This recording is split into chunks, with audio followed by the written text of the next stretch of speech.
You need a therapist or divorce lawyer. I'm Elise, therapist for a million years. I'm Sandra Rowden, a divorce lawyer for a million years. My kids are little. How do I tell them we're getting divorced?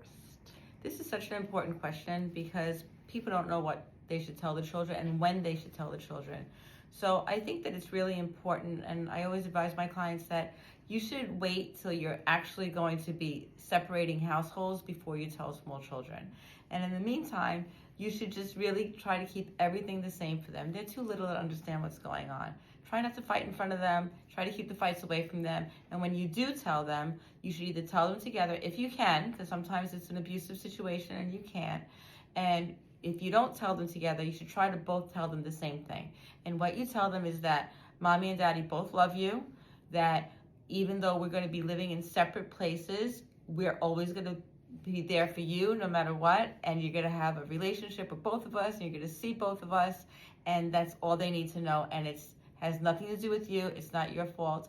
Mommy and daddy just decided to do this, but as far as our relationship with you, that's going to be exactly the same because we'll always love you and always be your mommy and daddy. And if you have, let's say you're divorcing someone who refuses to go along with that, and no, I'm not gonna say that.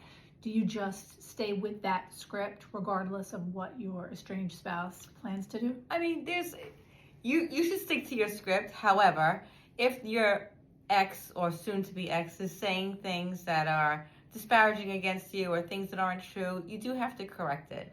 So, especially with young children. So when you're doing something with your child, and you're cleaning up your room, say, mommy always keeps the room clean for you.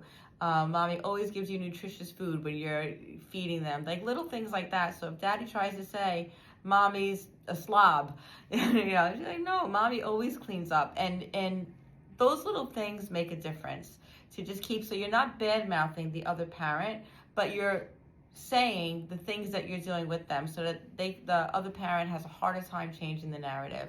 It is a difficult situation. That's time for another video when you have somebody that's doing that. But really, you want to try to keep it not about you, but about the child, that they just need to know that they're always going to be loved and they're always going to be safe and they're always going to be secure, even if the two of you aren't together.